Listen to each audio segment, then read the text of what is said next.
लगातार मिर्गी के दौरे पड़ने से क्या क्या हो सकता है, ऐसी स्थिति में क्या करना चाहिए।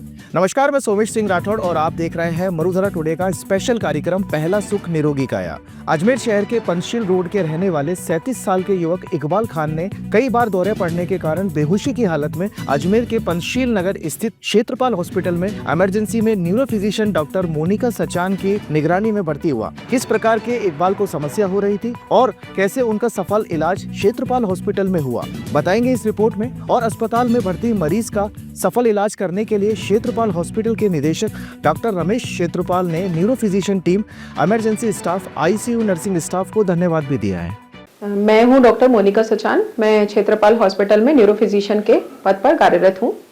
आज हम आपके सामने एक ऐसा पेशेंट डिस्कस करेंगे जो हमारे पास ये जब आए थे हमारे पास तो इनको बहुत सारे दौरे आ गए थे। मतलब दौरे का मतलब सीजर्स आ गए थे, जिसकी वजह से कंप्लीटली बेहोशी की हालत में हमारे पास आए थे।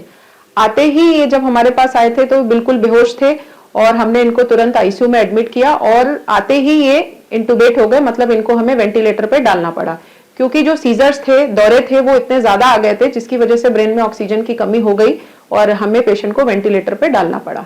अभी ये पूरी तरीके से ठीक है। हमने इनको वार्ड में शिफ्ट कर दिया है और अभी इनको हम डिस्चार्ज कर रहे हैं।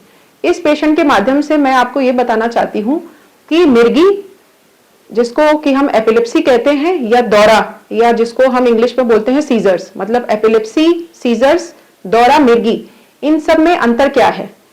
देखिए, दौरा जो होता है, जिसको हम आम भाषा में बोलते हैं तान, दौरा आ गया। जब दौरे कई बार होते हैं, मान लीजिए किसी भी पेशेंट को दौरे 2 बार से ज्यादा आ गए, तो इस कंडीशन को हम बोलते हैं एपिलेप्सी या मिर्गी की बीमारी।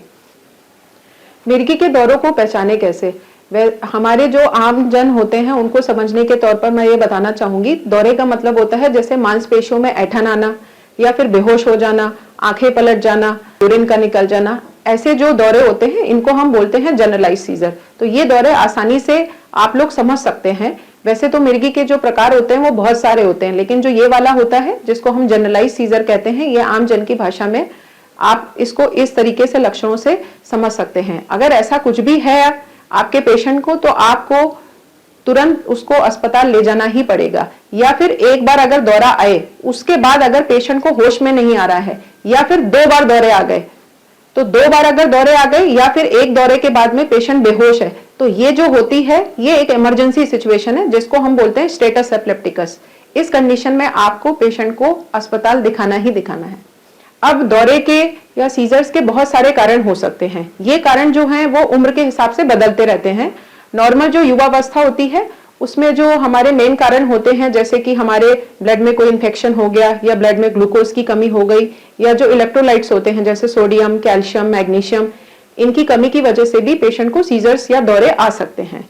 इसके अलावा ब्रेन में कोई ट्यूमर है, कोई चोट लग गई या फिर ब्रेन हेमरेज हो गया, या जिसको मेनिंजाइटिस या बोलते हैं दिमागी बुखार, ऐसी अवस्था में भी पेशेंट को दौरे आ सकते हैं। जो एपिलेप्सी होता है उसमें पेशेंट को कई बार दौरे आते हैं।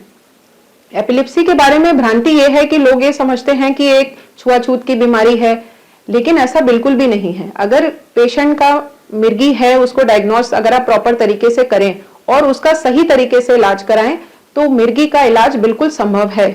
70 से 80% जो पेशेंट होते हैं मिर्गी के, उनका पूरी तरीके से दवाई द्वारा निदान किया जा सकता है।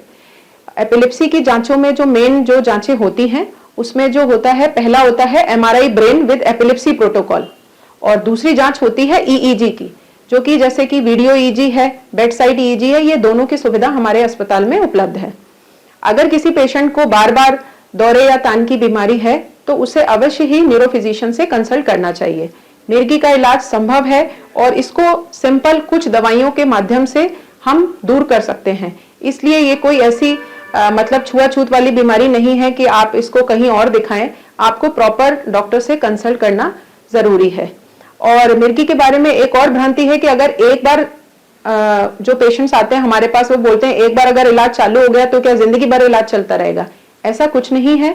एक बार अगर किसी का ट्रीटमेंट चालू होता है तो हम मिनिमम उसमें 2 से 3 साल तक के लिए दवाइयां चलाते हैं। उसके बाद हम दवाइयों की मात्रा धीरे धीरे कम करके पेशेंट की दवाइयों को बंद कर देते हैं। तो ऐसा नहीं है कि एक बार दवा चल गई तो पूरी जिंदगी भर वो दवा खानी पड़ेगी। और मैं यहाँ पर 10 से 2 और 4 से 6 हमारी ओपीडी रहती है। इसके अलावा हम लोग इमरजेंसी में 24/7 कार्यरत हैं। आपको कोई भी समस्या हो आप यहाँ पर आएं, आपको अपनी समस्या। हाँ जी, ये भाई है मेरा इकबाल खान। इसकी शुक्रवार के दिन 1:30 बजे ऑटोमेटिक एकदम तान आ गई थी और तान में काफ़ी दिक्कत आई थी, ये बेहोश हो गए थे। तो तुरंत ही अपने फिर 2 बजे यहाँ क्षेत्रपाल हॉस्पिटल लेकर आए थे। इमरजेंसी में इसको एडमिट कराया था, तो इमरजेंसी में इनका इलाज किया जो हुआ, और डॉक्टर मोनिका मैडम के थ्रू इलाज हुआ है और अब ये आज बिल्कुल फिट है, एकदम सही है, अच्छी तरह से इसका इलाज हुआ है और स्टाफ वगैरह ने अच्छा कोऑपरेट किया इसको और सही तरह से इलाज हुआ। अच्छा हॉस्पिटल है।